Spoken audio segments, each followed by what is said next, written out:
ज्ञानम तृतीयम मनुजस्य नेत्रम। ज्ञान को मनुष्य का तृतीय नेत्र कहा जाता है। क्यों कहा जाता है? क्योंकि नेत्रों का कार्य है व्यक्ति को दिखाना।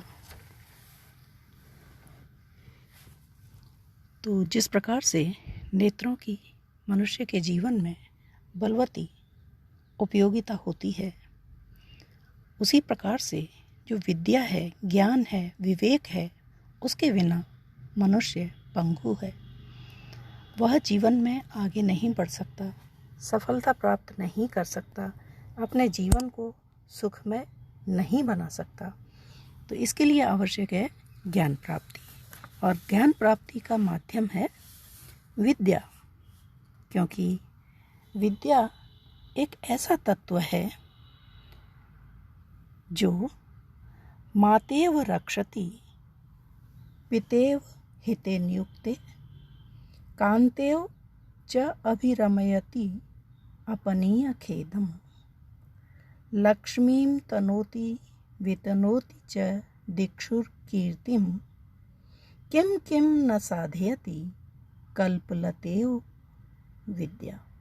तो इस प्रकार से इस श्लोक के माध्यम से हम इस बात को भलीभांति जान रहे हैं कि विद्या की मनुष्य के जीवन में क्या उपयोगिता है।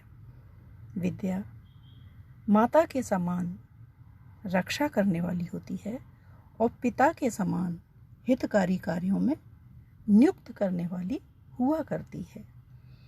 पत्नी के समान खेद को, थकान को दूर करने वाली हुआ करती है, और वह व्यक्ति को इतना अधिक सशक्त, मजबूत, ज्ञानवान, दृढ़ बना देती है कि अपने जीवन यापन के लिए भलीभांति लक्ष्मी को प्राप्त कर लेता है।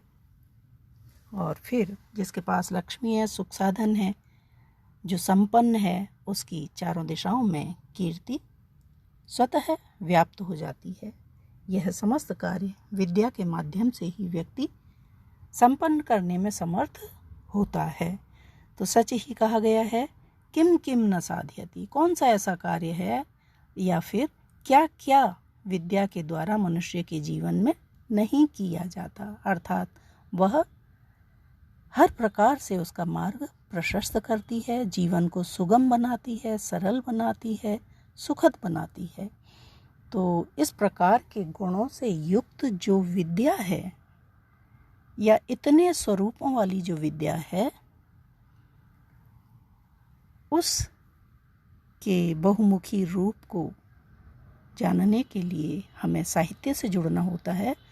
और जो साहित्य है, जिसकी विविध विधाएं हैं, उनमें से एक विधा है नाटक। नाटक जिसके विषय में कहा ही जाता है कि काव्येषु नाटकम रम्यम। तो जो नाटक है वह किस रूप में होता है, उसकी क्या विशेषताएं होती हैं, इन समस्त बातों का विवेचन विद्वानों ने नाट्यशास्त्रीय ग्रंथों में किया है। और उसी के ऊपर धनंजय के द्वारा लिखा गया ग्रंथ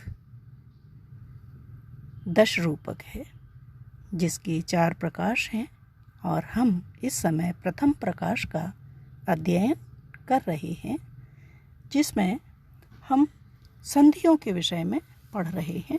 संधियां 5 होती हैं: मुख, प्रतिमुख, गर्भ, औमर्श और निर्वहन।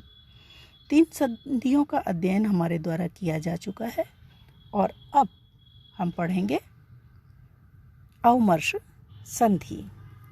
औमर्श संधि का कार्य है जोड़ना। जो कथा वस्तु के तंतु होते हैं यत्र तत्र बिखरे हुए, उन सभी को जोड़ने का कार्य जिसके द्वारा किया जाता है, वह कहलाती है संधि। तो हम चौथी संधि, जिसका नाम है अवमर्श, उसके विषय में यहाँ पर अध्ययन कर रहे हैं। क्रोधेन औमृषेत यत्र व्यसनात् वा विलोभनात् गर्भ निर्भिन्न बीजार्थः सो अवमर्श इति स्मृतः। अवमर्श संधि। अवमर्श संधि वहाँ पाई जाती है नाटक के अंतर्गत, उसकी कथा वस्तु के अंतर्गत, जहाँ पर कि जो पात्र है, अभिनय करने वाले जो उस कथा वस्तु से जुड़े हुए जो पात्र हैं, वो कहीं तो क्रोध से, कहीं व्यसन से, या फिर किसी लोभ से, प्रलोभन से, फल प्राप्ति के विषय में, जो नाटक का फल है उसकी प्राप्ति के विषय में विमर्श करते हैं। तो जहाँ पर पात्र के द्वारा कभी क्रोध से, कभी व्यसन से, अथवा किसी प्रलोभन में आकर के जो फल प्राप्ति है उसके विषय में विमर्श किया जाता है, विचार किया जाता है, जिस फल का गर्भ संधि के अंतर्गत उद्भेद कर दिया गया है, उसके विषय में जहाँ पर बीजार्थ का संबंध दिखाया जाता है, वह अवमर्श संधि कहलाती है। तो अवमर्श संधि वह होती है जहाँ पर कि फल प्राप्ति के विषय में कभी क्रोध में आकर के, कभी प्रलोभन में आकर के, और कहीं पर व्यसन से विचार विमर्श किया जाता है, और जो फल प्राप्ति का जो बीज है, जिसका गर्भ संधि के अंतर्गत उद्भेद हो गया है, उसका यहाँ पर पुनः बीजार्थ के साथ जोड़ दिया जाता है। वहाँ पर विमर्श, अवमर्श संधि हुआ करती है। अवमर्श शब्द का अर्थ ही है ऊहापोह करना। जैसे किसी भी विषय के, किसी भी तत्व के बारे में उसके हर तरफ से, हर दृष्टिकोण से उसकी खोज खबर करना, उसके बारे में विचार विमर्श करना, उसकी चारों ओर से हर तरह से पर्यालोचना करना, वही अवमर्श कहा जाता है।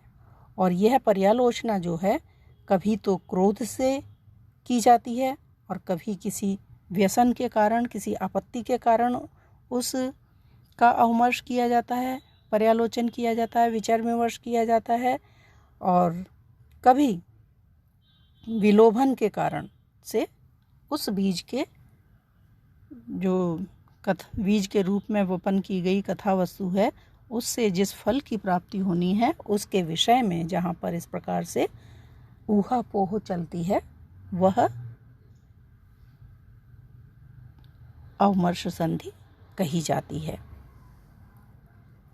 तो इस अवमर्श संधि के अंतर्गत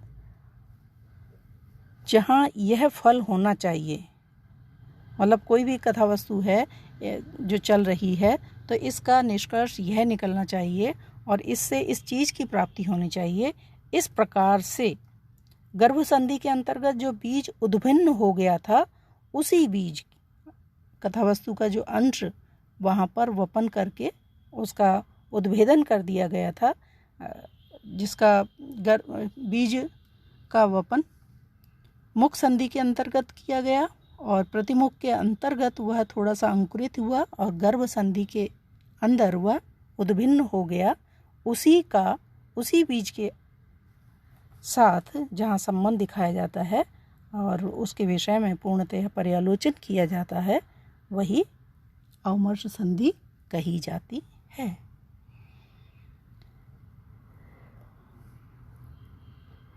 तो इसके जो हैं वह 13 भेद होते हैं, और उन 13 भेदों 13 प्रकार हैं जो बीच बीच में बिखरे हुए कथा वस्तु के अंतर्गत बिखरे हुए रहते हैं, जिनसे कथा वस्तु आगे बढ़ती रहती है। तो इस प्रकार से वे कौन से नाम हैं उस पर हम प्रकाश डाल रहे हैं। 13 अंग हैं: अपवाद, सफेद, विद्रोह, द्रव, शक्ति, द्युति, प्रसंग, छलन, व्यवसाय, विरोधन, प्ररोचना, विचलन और आदान।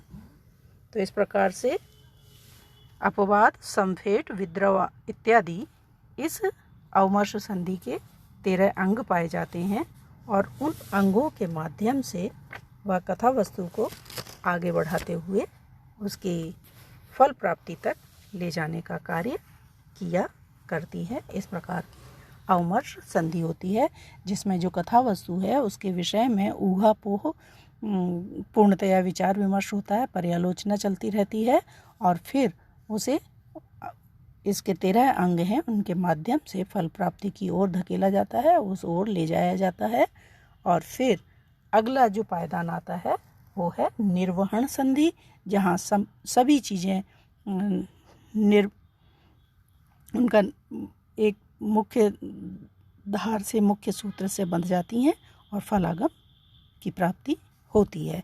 तो इस प्रकार से जो निर्वहन संधि है उसकी परिभाषा इस प्रकार से 10 रूपक में धनंजय ने की है। बीजवंतो मुखाद्यर्था विप्रकीर्णा यथा यथम एकार्थ्यम उपनीयन्ते यत्र निर्वहणम ही तत्। निर्वहन संधि जहाँ बीज से संबंध रखने वाले मुख संधि आदि में अपने अपने स्थान पर यथा यथम अपने अपने स्थान पर यत्र तत्र जहाँ तहाँ बिखरे हुए प्रारंभ आदि अर्थों का एक मुख्य प्रयोजन के साथ जहाँ संबंध दिखाया जाता है वह निर्वहन संधि कहलाती है। तो इस प्रकार से बीज से संबंध रखने वाले जो अन्यान्य तत्व हैं वे समस्त मुख्य प्रयोजन के साथ जहाँ जुड़े हुए दिखाई देते हैं उसको ही हम निर्वहन संधि कहते हैं।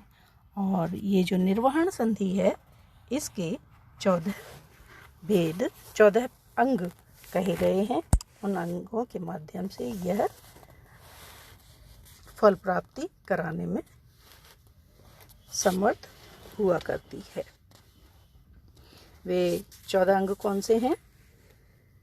संधिर विबोधो ग्रथनम निर्णयः परिभाषणम प्रसादात् आनंद समयः कृतिभाषोपगूहनः पूर्वभावो उपसंहारो प्रशस्तिश्च चतुर्दश। संधि, विबोध, ग्रथन, निर्णय, परिभाषण, प्रसाद, आनंद, समय, कृति, भाषा, उपगूहन, पूर्वभाव, उपसंहार और प्रशस्ति, ये 14 निर्वहन संधि के अंग कहे गए हैं। और इन अंगों से गुजरते हुए जो कथा वस्तु है वह अपने मुख्य लक्ष्य फलागम तक पहुंचने का कार्य किया करती है। तो जहाँ पर फल की प्राप्ति हो जाती है वहाँ पर इस प्रकार से जो कथा वस्तु अपनी पूर्णता को प्राप्त होती है और नाटक संपन्न होता है। तो नायक जो इसका मुख्य किरदार है उसे फलागम की प्राप्ति होती है और इस तरह से वह नाटक पूर्ण होता है। तो ये 5 संधियां हैं जो कथा वस्तु को बांधे रहती हैं और आगे बढ़ाती हैं, पूर्णता तक ले जाती हैं और फिर इस तरह से नायक को फल की प्राप्ति हुआ करती है।